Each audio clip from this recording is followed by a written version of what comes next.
오늘은 옛날에 친한 여동생의 집에서 겪은 이야기야. 지금부터 들려줄 이야기는 2000년에서 2001년 사이에 겪은 일이야. 나랑 친한 여동생 중에 A라는 여자애가 있는데 10년 넘게 알고 지낸 여동생이야. A는 처음 봤을 때부터 항상 눈 밑에 다크서클이랑 어두운 표정을 하고 있었는데 나중에 듣기로는 불면증이 심각했다고 하더라고. 그렇게 2000년도 여름에 나는 친구 4명이랑 포장마차에서 간단히 술을 마시고 있었는데 친구 한 명이 지금부터 전화 오는 놈이 술값을 계산하자고 하는 거야. 우린 주저없이 오케이를 했고 술을 부어라 마시고 있었는데 새벽 3시 20분에 벨소리가 울려서 봤더니 A한테 전화가 오고 있더라고. 친구들은 웃으면서 나보고 술값 계산하라고 놀려댔고 나는 한숨을 쉬면서 전화를 받았지. 근데 수화기 너머에서 흐느끼면서 떨고 있는 목소리로 오빠, 오빠 지금 나한테 좀 와줄 수 있어? 친구들 많으면 최대한 많이 데리고. 이렇게 말하는 거야. 나는 이렇게 심각한 전화를 받았음에도 술에 취해서 4대4 미팅이나 해달라는 미친 소리를 하고 있었는데 그때 갑자기 전화가 끊겼고 나는 대수롭지 않게 다시 술을 먹었지. 그런데 20분 정도 후에 다시 전화가 오길래 받았더니 살려줘. 오빠 진짜 너무 무서워. 다른 사람들은 아무도 전화를 안 받아. 제발 도와줘. 벽도 문도 베란다도 천장도 눈을 뜰 수가 없어. 이러길래 나는 그때서야 사태의 심각성을 파악하고 친구 한 명을 데리고 절대 해서는 안 되는 음주운전을 해서 A의 아파트 앞에 도착을 했어. 그리고 A의 집 앞인 101동에 주차를 하려고 했는데 차 댈 곳이 없어서 친구한테 차 좀 지켜달라고 한 후에 나는 아파트 출입구로 들어갔지. A는 외곽 지역에서 시내 쪽으로 이사 오면서 친한 언니랑 둘이서 자취를 하고 있었는데 사건 당일에 언니는 외출 중인 상태였더라고. A의 집은 11층이었고 나는 엘리베이터를 타려고 버튼을 누르는 순간 갑자기 계단으로 가야겠다는 생각이 드는 거야. 그렇게 나는 A한테 계속 전화를 걸면서 계단을 올라가는데 전화를 받지 않더라고. 나는 A의 집 층수만 알고 호수는 모르는 상태였거든. 그래서 계속 전화하면서 계단을 두세 칸씩 큰 걸음으로 걷고 있었어. 그렇게 6층을 지날 때 A가 전화를 받았는데 수화기 너머로 오지 마. 오지 말라고! 막 이렇게 비명을 지르는 거야. 그래서 나는 다시 계단을 내려가서 이것도 불법이지만 차에 호신용으로 가지고 다니던 죽도랑 목검을 꺼내서 친구랑 같이 나는 계단으로 친구는 엘리베이터로 올라가기 시작했어. 그렇게 11층에 도착했고 11층에서 엘리베이터를 보니까 아직 1층에 내려가 있더라고. 나는 A한테 전화하면서 1101호부터 벨소리가 나는 곳으로 걷고 있는데 5번째 집 앞을 지날 때 작게 벨소리가 들리는 거야. 보니까 바로 옆집인 1106호길래 나는 목검을 꽉 쥐고 문 앞에서 초인종을 눌렀지. 그런데 안쪽에선 어떠한 기척도 나지 않길래 시간을 지체할 수 없던 나는 문고리를 잡고 천천히 돌려봤어.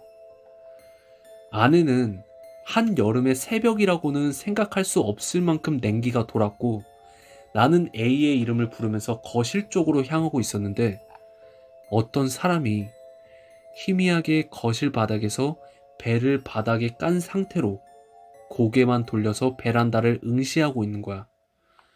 그 아파트는 베란다에서 맞은편 동의 복도가 보이는 구조였어. 그러니까 102동 복도가 보이는 거지. 나는 조심스럽게 거실 불을 켰는데 A는 아직도 그 상태로 102동 11층 복도만을 응시하면서 공포에 질린 표정으로 계속 눈물을 흘리고 있는 거야. 나는 A를 흔들면서 왜 그러냐고 가위 눌린 거냐고 물어봤는데 A가 갑자기 쑥 일어나더니 다시 뒤로 주저앉아서 말하더라고. 오빠, 베란다 봐봐. 아무것도 안 보여? 이러길래 나는 정신 차리고 빨리 나가자고 했지. 나도 그때 방 안에서 이상하게 숨쉬기 힘든 분위기를 느꼈거든. 그런데 그때 갑자기 베란다 쪽에서 센서 등이 미친 듯이 나갔다 들어왔다 하는 거야. 나는 뭔가 싸한 기분이 들어서 입구 신발 쪽으로 고개를 돌려보니까 신발장 센서 등도 불이 들어오더라고. 그리고 그때 A는 정신을 놓고 기절을 했어. 나는 섬뜩한 기분이 들어서 친구한테 전화를 했지. 근데 친구가 전화를 받더니 엘리베이터가 계속 10,000원이라고 뜨면서 움직이지를 않는다고 하는 거야. 애초에 내가 계단 올라올 때부터 그 친구는 1층에 계속 있었던 거지. 그래서 나는 그냥 내가 내려갈 테니까 차에 시동 좀 틀어놓으라고 하고 A를 업은 다음에 신발장으로 향했는데 그 순간에도 베란다의 센서 등은 계속 불이 나갔다 들어왔다를 반복하더라고. 마치 우리를 보내기 싫었던 것처럼. 그렇게 우리 3명은 친구 2명이 기다리는 술집으로 이동했고 정신을 차린 A는 우리한테 믿지 못할 소리를 하더라고. 오빠 오기 전에 계속 TV 보다가 TV에서 무서운 게 하는 거야. 그래서 좀 보다가 끄고 잤지. 그리고 한 30분 동안 잠을 못 자고 있는데 계속 귀에서 앵앵거리는 소리가 나는 거야. 그래서 뭐지? 하고 정신을 좀 차리니까 그 앵앵거리는 소리가 조곤조곤 말하는 사람들의 목소리처럼 들리길래 언니가 들어왔나 싶어서 눈을 떴거든? 그런데 맞은편 102동 11층 복도에 검정색 한복을 입은 남녀가 내 쪽을 바라보고 있는 거야. 그래서 신경 안 쓰려고 했는데 순간 그 사람들이 나를 보고 있는 게 아닌가 싶어서 그냥 베란다로 가까이 가봤지. 근데 내가 추위를 많이 타잖아. 거기다가 모기 때문에 베란다 안쪽 창문을 닫아놓은 상태였거든. 근데 가까이 가서 창문 열고 무슨 일 있나 확인하려는데 아까 희미하게 들리던 목소리들이 선명하게 들리는 거야. 그래, 열어. 열어. 빨리 열어. 착하지? 빨리 열어. 이 말을 엄청 빠르게 내뱉고 있더라고. 근데 원래 가위 잘 눌리고 악몽 잘 꾸는 거 오빠 알고 있잖아.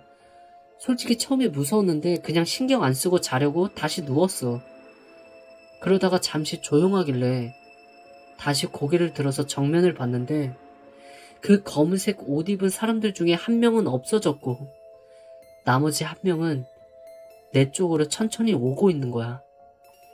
그래서 자세히 보니까 발도 없고 코도 없는데 눈하고 입만 있는 긴 머리의 여자가 102동 11층에서 101동 11층으로 천천히 오고 있더라고. 진짜 너무 무서웠는데 그 순간 가위에 눌린 건지 고개를 숙일 수도 없고 눈을 감아도 흐릿하게 투영되는 거야. 그래서 그때부터 울면서 오빠한테 전화한 거야.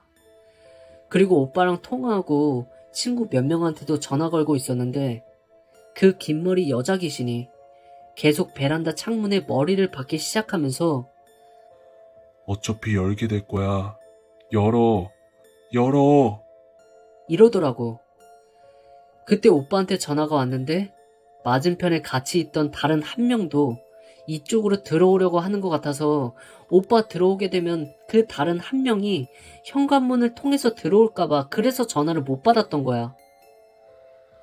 아니 그럼 아까 그 친구가 엘리베이터 안에서 10,000원이라고 했던 거 그때 그 다른 한 명이 엘리베이터를 탄 거야? 그리고 베란다 센서 등은 그 여자 귀신이 머리로 창문 받고 있어서 그런 거고? 아니 설마 아까 나오기 전에 현관문에 센서 등 들어온 건 그때 그럼 너 뭐 본 거야? 그래서 그때 기절한 거야? 아니 누가 들어온 거냐고 빨리 말해봐. A는 공포에 질린 얼굴이지만 침착하게 말을 하더라고. 얼굴의 형태는 정확히 없지만 그 남자도 눈동자랑 코가 없었고 귀까지 찢어진 입에 마찬가지로 긴 머리를 하고 있었어.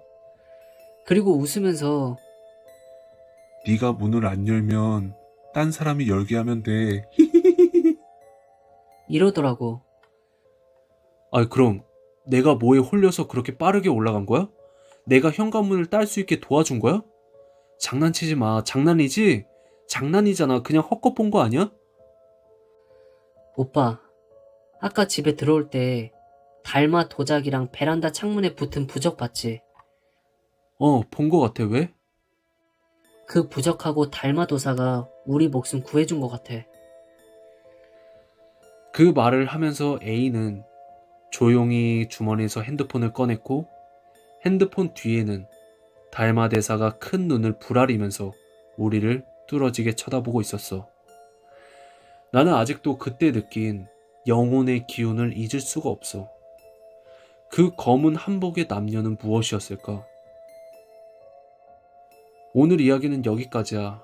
엘리베이터 일은 좀 미스테리했지만 나는 개인적으로 여성의 그 불면증과 동시에 공포 프로그램을 봐서 생긴 환각일 수도 있을 것 같아. 그리고 그게 만약 귀신이 맞다면 저승사자를 따라하는 악귀이지 않을까 싶어. 뭐 그래도 아무 일도 없어서 정말 다행이고, 이런 무서운 경험이 있으면 이메일로 제보 부탁할게. 그럼 좋아요 부탁하면서 다음 시간에 더 무서운 이야기로 찾아올게.